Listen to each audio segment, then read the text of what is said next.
to another live Patriots Q&A. I'm Sierra Goodwill here with Evan Lazar. Evan, how you doing? I'm doing well. We're counting down the days over here, right? You know, we're inside of a month to week one, I think, today. So that's very good news to me.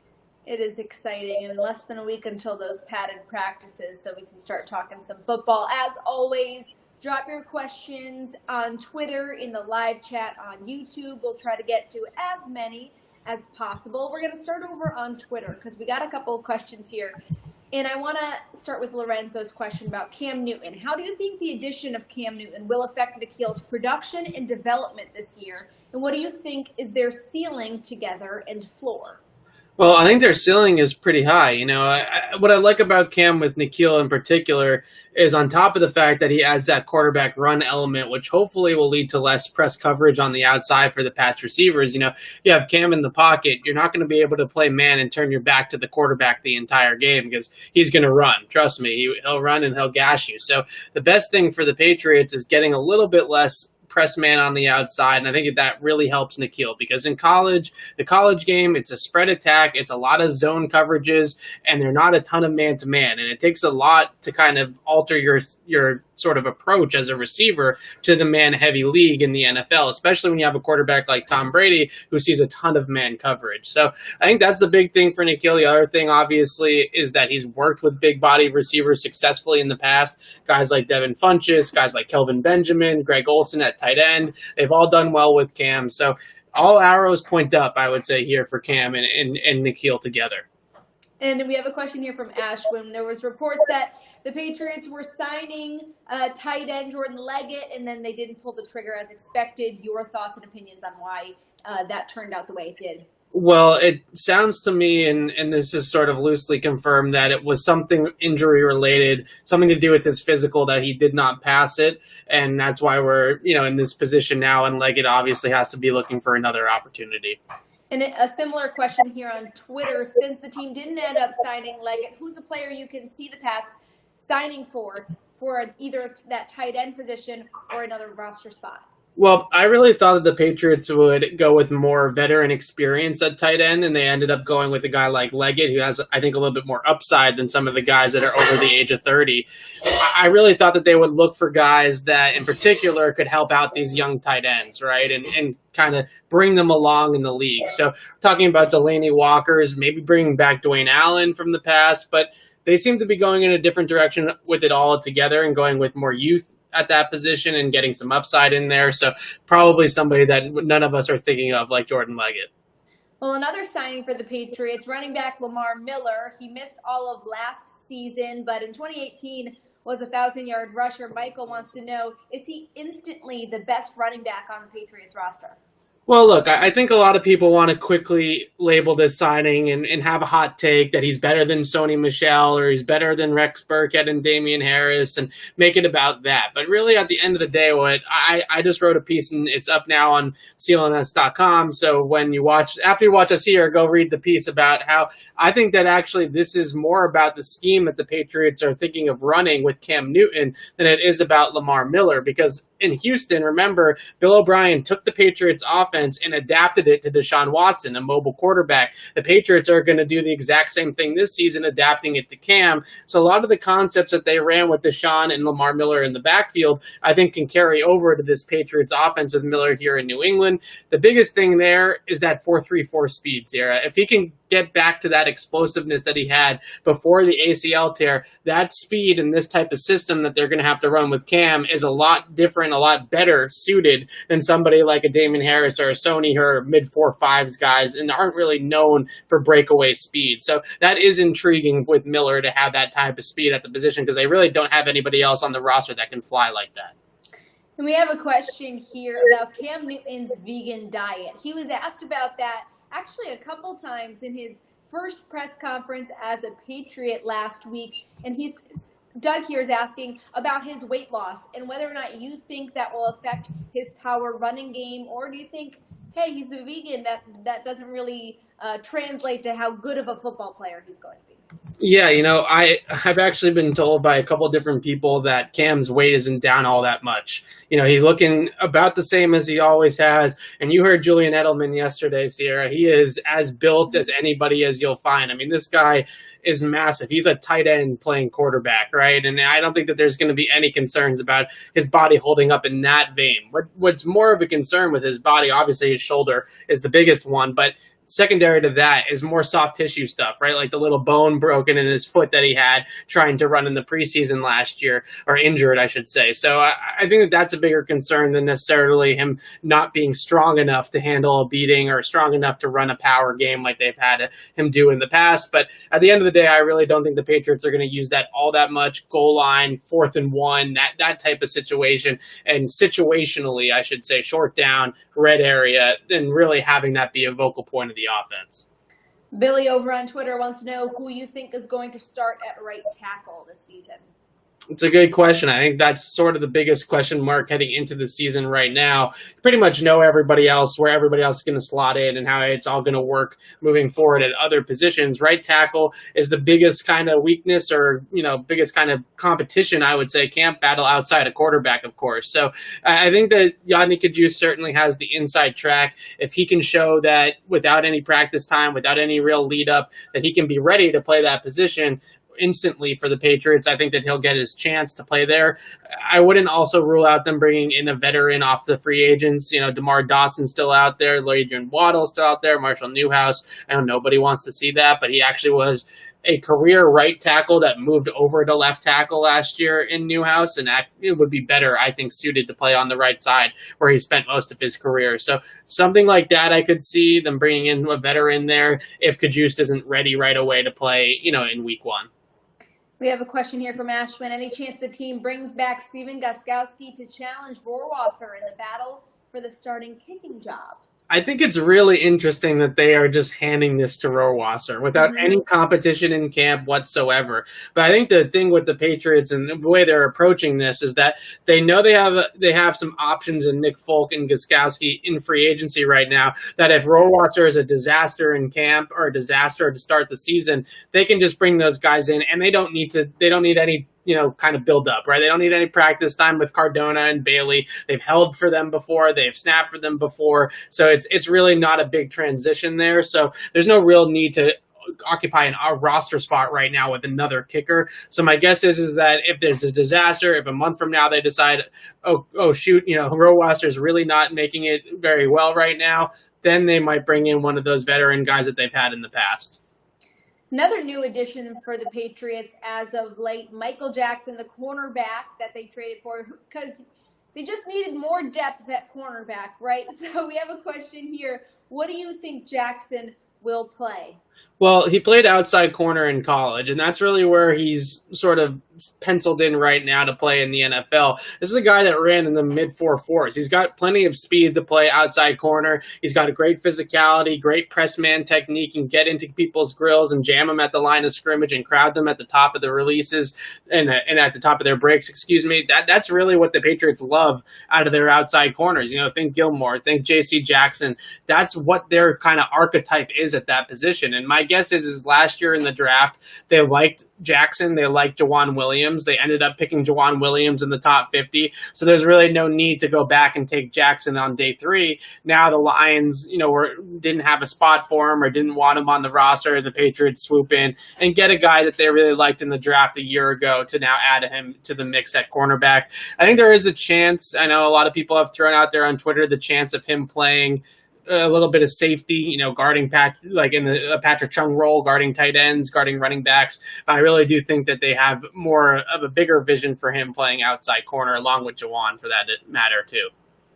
Well, we have a question here about the rookies and their involvement in year 1, listing off guys like Kyle Duggar, Josh Uche, Anthony Jennings, Devin Asiasi, and Dalton Keene. And your thoughts on whether or not they'll play at least 40 to 50% of the snaps, which we know is a lot higher than average rookies year in New England. Right. For comparison, last year, Chase Winovich played 30% of the defensive snaps, and that's a rookie that really burst onto the scene, had a fantastic preseason and training camp, and is a fast learner, and he was only able to play 30%. Now, granted, a lot of veterans ahead of him, right? So in a different year, without that veteran depth, without Jamie Collins and Kyle Van Noy in the mix, maybe he does play a little bit more as a rookie than he did a year ago. I think for Uche and Jennings, something like that is pretty realistic. Uche kind of screams to me like he would have a very similar rookie season to what they had with Winnow last year, which is 30% of the snaps, obvious passing situations, come in and rush the passer, right? That I think is a really good role for Uche to carve out.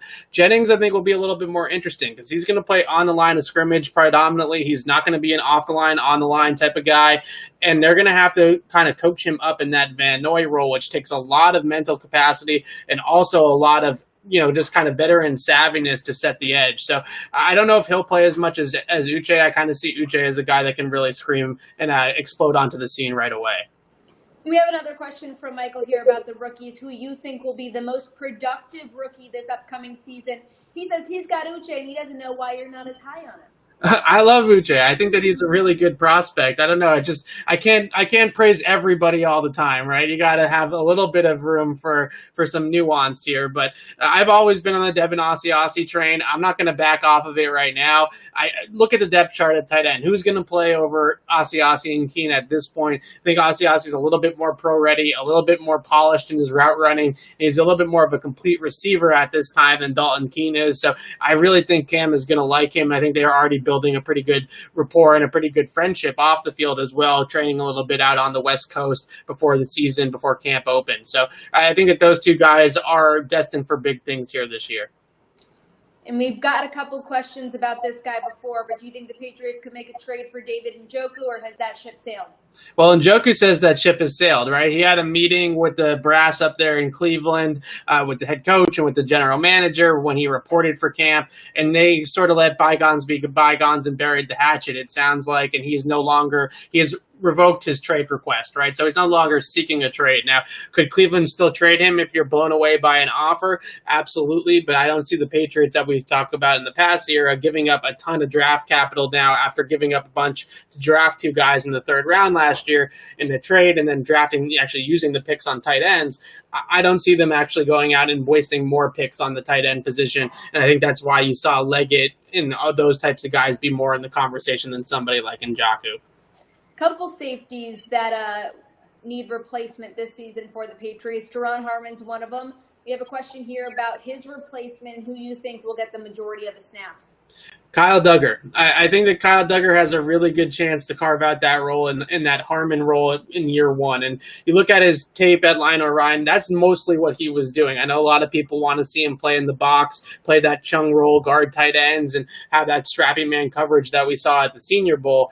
But during his collegiate career, he was playing free safety. He was playing in the deep part of the field, zoning over the top of the field and kind of creating at the catch point, right? Interceptions, pass breakups over the top and providing safety help. I think that he can do that in the Duran Harmon role, and maybe that's how he gets some on-field snaps as a rookie and how he carves out a role as a rookie as well as hopefully on some punt returns. I really hope they throw him back there as well. You think Terrence Brooks will fill the void of Patrick Chung? I think a combination of Brooks and Adrian Phillips, the free agent addition that they had this offseason. I think the nice thing about the Patriots defense and their secondary in particular is that they can mix and match so much with personnel groupings and their depth there that, okay, maybe they don't have one guy that can do all of the things that Patrick Chung could do, but they have a couple of different guys that can fill that spot, and you kind of add them all together to get to Patrick Chung's role last year. So Chung is one of those guys that's been in the system, obviously, for a decade. He's so experienced, he's so knowledgeable inside and out that he can play in the slot, he can play linebacker, he can play safety in a split zone coverage in the deep part of the field. He can play a little bit of robber if they want him to do that. He wears a lot of different hats for this defense. I'm not sure if one person can do that right away, but I think that they can add up to that with a couple of different bodies. We have questions about Dante Hightower's role, the linebacking position, who's going to fill in that very large void of Hightower there at that position. There's not one player on this team that can replace Dante Hightower, right? That's the type of guy that you better bring you better bring the whole crew to replace a guy like that. So I think initially you'll definitely see Juwan Bentley playing and taking on a much larger leadership role as that middle of the defender, right? That middle linebacker that has the green dot, that is really that impact run defender from the second level. In terms of the pass rush and adding it to replacing that type of production from Hightower, playing on the end of the line and rushing the passer, playing in line over the guards and center, standing up and rushing the passer. That type of stuff, I think, is going to take a couple of different people. It's going to be Winovich. It's going to be Uche. It might be Jennings a little bit. It might be John Simon or Brandon Copeland at times. And those guys together are going to have to add up to one Dante Hightower. And I think the biggest thing is, besides the leadership aspect of it and getting all the troops in order, if you will, it's also mainly the impact of his physicality. Right, his physicality and his tone-setting physicality is a big thing that I think Juwan Bentley is going to have to shoulder that load of replacing. We have a question here about Jakobi Meyers and whether or not you think he's penciled in as the 3-4 wide receiver this season, or you think he's going to really have to fight for that position over other guys like Damari Bird, Jeff Thomas potentially. Your thoughts on Meyers?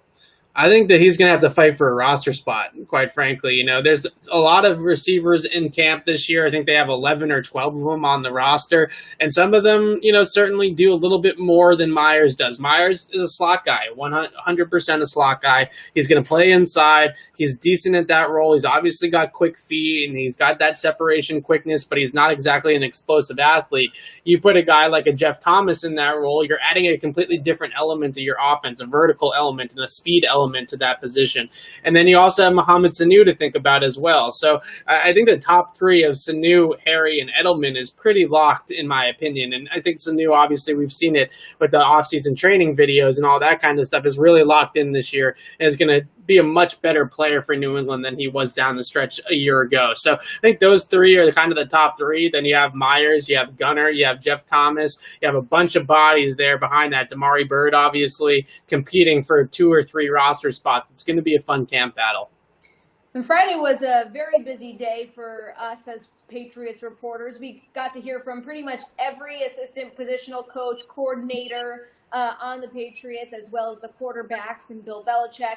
But we have a question here about the coaches, particularly new coaches. Have any of them stood out to you as being really impressive, or that you're excited to see their impact on the Patriots this season? Oh, yeah. Jed Fish, 100%, the new quarterbacks coach. I've been singing his praises all offseason. Biggest reason why is, listen, I love Josh McDaniels. I'm a McDaniels truther. I think he's a really good offensive coordinator and a really good designer of scheme and play caller. But everybody needs some fresh ideas, right? Every once in a while, you need to have some fresh new innovations to your offense. And Jed Fish comes with a long resume of offensive football, both in the college game and in the pro game, working for the Shanahans, working for Sean McVay in Los Angeles, working at UCLA as the offensive coordinator. There's a lot of different things going on there, right? So I think the biggest thing is with Jed Fish is that along with working with the quarterback specifically, he can come in and bring some new flavor to this offense, which I think is desperately needed. N'Keal Harry's back on our live chat once again, an avid viewer of our Q&As. And Michael wants to know, bigger red zone threat, N'Keal Harry or Devin Asiasi? Be careful because he might be listening.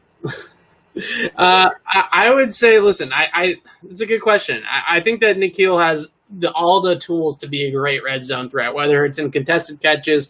I hate the fade ball, but if you want to throw him the fade ball, you can obviously do that. I think it's a low percentage throw, but they love to do it anyways at times.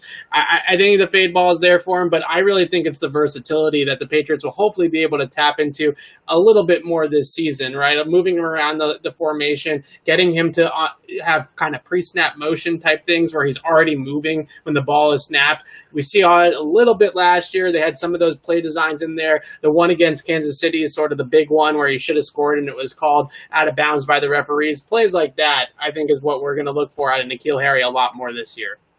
A couple more questions here before we wrap up. Do you think Harry will get kick return duties, or is he strictly a wide receiver at this point on the roster?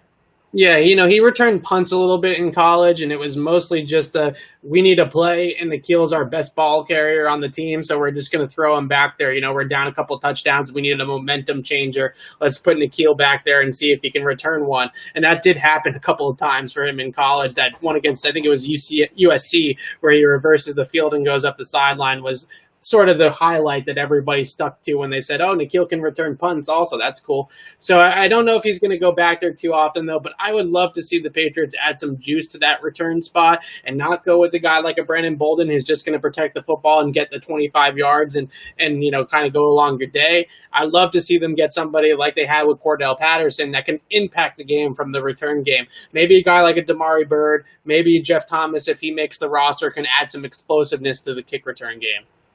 We have a question here about the red zone woes that the Patriots experienced last season. Not so much getting to the red zone, but finishing and scoring touchdowns. Do you think they'll be better in terms of production in the red area this season?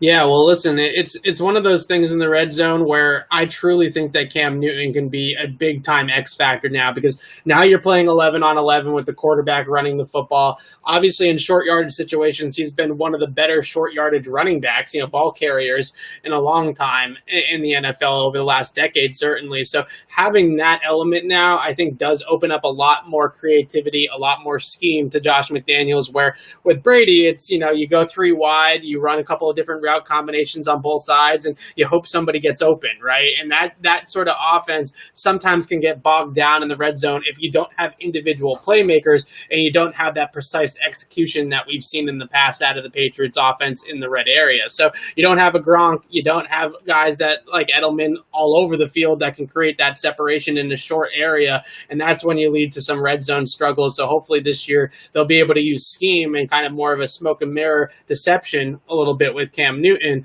to open up some opportunities for some guys down there. Well, that will do it for another live Patriots Q&A. Thanks so much for tuning in. I tried to get all your questions. They were flooding in at some point. So if I missed you, come back on Friday. Drop them in the live chat at 1 p.m. Eastern Time. We'll be back here, same time, same place. And in the meantime, we'll have plenty of Patriots content for you on our website at clnsmedia.com and on our YouTube channel at Patriots Press Pass. So don't forget to subscribe to us there.